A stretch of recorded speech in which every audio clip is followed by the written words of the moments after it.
going through the COVID stuff, not having money to pay their bills, Maybe to they feed lost their their family. job. Exactly. Yeah. And Gretchen Smith joins us right now. Gretchen, thanks for coming on. Really appreciate and laud the great work you guys are doing.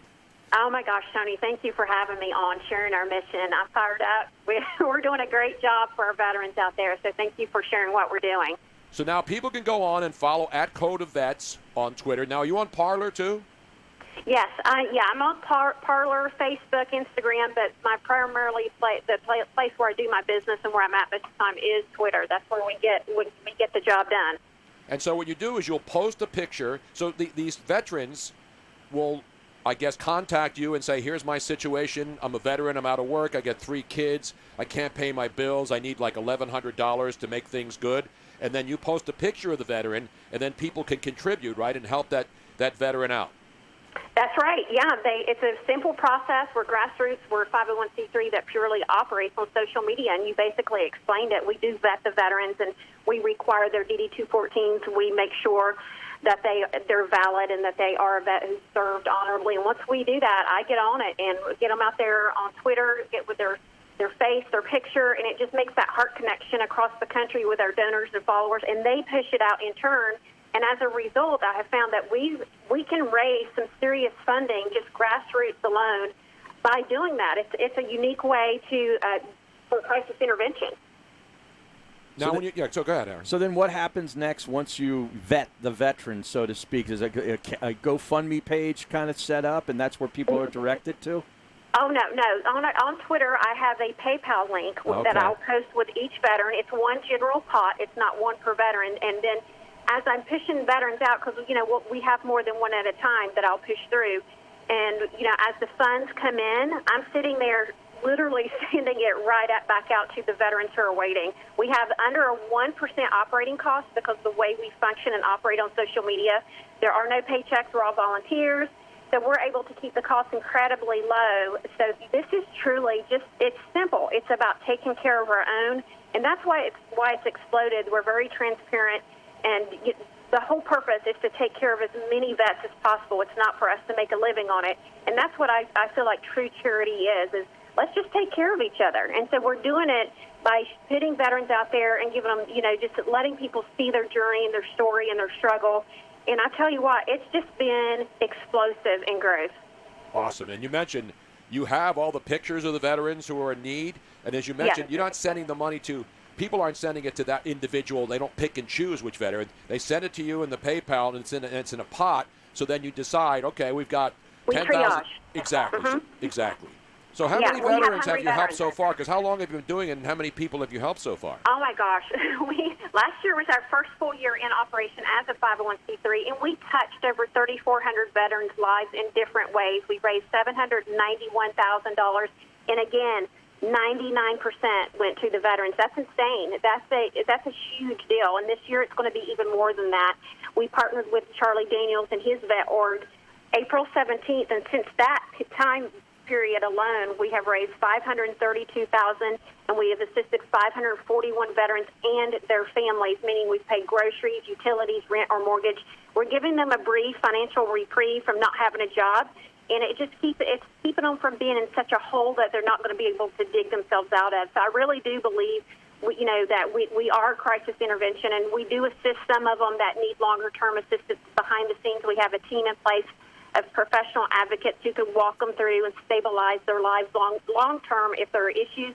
But right now with COVID, I'm telling you what, these beautiful men and women are just like us. They are absolutely gorgeous Americans who have just lost their jobs and have no idea what to do. They've never had to reach out for help. Tony, I've never seen anything like it. The numbers are just staggering, and I can't tell you the quality of these men and women. That they don't deserve this, and I am just so proud and honored to be able to do this for them. Well, you're a great American and a great veteran. I mean, the Air Force, obviously you've served this country well, and these people all serve our country. And there's so many different things that veterans are. I mentioned the Wounded Warriors, all the different organizations to get chairs for the vets and things of that nature. And those things are long-term help. But this is right now people who need our help. Exactly, because there are people sleeping, there are veterans sleeping on our streets who can't pay their bills, can't feed their kids. Exactly, and we have veterans reaching out to us who are skipping meals to make sure that their child gets 3 meals a day. We have some veterans eating every other day. I just cannot stress how this is such an emergency situation. We've got veterans sitting in apartments without running water, electricity, or disconnect notices, and we always put them at the top of the list. So we're always triaging these cases that come through. But it's absolutely unacceptable for our warriors, our American heroes, to be in these kind of situations, especially the ones who have been stable their entire lives and have never asked for anything. This is just a situation that's beyond their control, and I feel like it is our responsibility. It's for us to secure them. I literally, I still have trouble believing we're actually going through this as a country. No, I hear you. Gretchen, you are an absolute hero and a saint, and what you're doing is God's work out there, and all the people who are helping along. And I hope all of our listeners follow at Code of Vets on Twitter, and you can see the list of all the different people who have requested aid, and you can see what they need, and then you just contribute to the PayPal account, and then the money is distributed to these warriors and all of these people who are going through hard times right now. And beyond just the monetary contribution, the emotional support that you can give people who are suffering and they just need an ear to listen to or somebody to hear their story. You have found, Gretchen, when we spoke yesterday, that it makes a difference just knowing that there are people out there that care about them. That's right. Our veterans struggle. Sometimes they isolate themselves from the world. So social media is a really powerful tool and a great way to reach out to these veterans. They contacted me. I had one that contacted me and said, Gretchen, you saved my life last year, and you don't even know my name. I was going to kill myself, and I had a gun in one hand and a phone in the other. And my phone buzzed, and I reached down and I pressed on that tweet that had popped up, and it was a tweet about hope. And it was a tweet about it's going to get better, it can get better. And he said because of that tweet, he said, I was scrolling through and reading all the veterans' comments that were on there. He said, I chose differently that day. You got me through that moment. And that's the power of us coming together and helping each other and being there in those dark times and not even knowing it. Just pushing out there every day and saying, you matter. Your life matters. Your service matters. We are here for you. There is always help as long as there's breath. Now you also you tweet not just that veterans help, but you tweet stats like 22 veterans commit suicide every day, and there's and you put the phone numbers out for these people to have the different organizations, Warriors Heart and Shepherd's Men and PTSD USA. So you even give the information to all these people, as you mentioned, who are troubled mentally, trying to get through this, to help them as well, and that's huge. And we retweet that all the time. Because, as you mentioned, one retweet can save a life. Yes, it can. Yes, it can. And Dad was one of those 22, and I do it every day to honor him. And I know that he's watching in heaven. Just saying, you go, baby girl. I'm just, he wasn't able to get the help that he needed, but because of his journey and his story out there, it's changed some lives, and what we're doing matters. Well, Gretchen, we really, really appreciate you coming on. Every time I see you on my feed there, I'm like, wow, what a great job she's doing. And we're glad that you got a chance to come on here, and hopefully our great audience out there who really help in everything that we try to promote here, which is always good stuff. We have tons of veterans that listen to the show. We always give them shout-outs. So if there's anybody out there that needs a little bit of uplifting and togetherness throughout the day, if they want to tune in to the show and the Twitch room, let me tell you, there's a lot of support there as well. So we love you guys, and we thank you for everything. Down there in Murfreesboro, Tennessee, Harry. Have you been down there, Harry? Not Murfreesboro, but close. Exactly. It's a great state of Tennessee. Yeah. You know what else they have down there? Great whiskey, too, Harry. Well, yeah, of course. Yes, they do. Yes.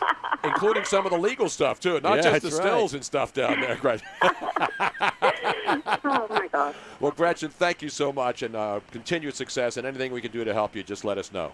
Thank you, Tony. Thank you. There she is. Let's give her a roaring round of applause, Harry. That's codeofvets.com, and then, of course, the Code of Vets Twitter feed. On Twitter. Go on the Twitter feed. Seriously. Yeah. Just scroll through when you just have a scroll through. Instead of going on there and talking about Colin Cowherd and his stupid quarterback list that he's getting tortured over. That's why we don't do lists on the show. Right. You And put a list sadly, up, you get hammered. Yeah, you get crushed. I mean, suicide is a horrible thing anyway, but unfortunately, in the military family, suicide is a big problem. People are already suffering from PTSD. They're already suffering from all sorts of things when they come back home. And anything else like what we are all going through compounds what they are already going through when they come back. So we again, anything anybody needs, just reach out. All of us here will support you. Exactly. So that's good. I love doing that segments like that because these are the kinds of people that need help, and they're doing great stuff. And a lot of these charity organizations, you send them money, you have no idea what's going on. You don't know how much goes to the actual. And you don't know where exactly it's going and how it's being distributed. Some of these people have like 7-figure people in charge of the charities. Yeah. Where do you think that money comes from? Gigantic staff. Exactly. And now listen, some of them need it, but this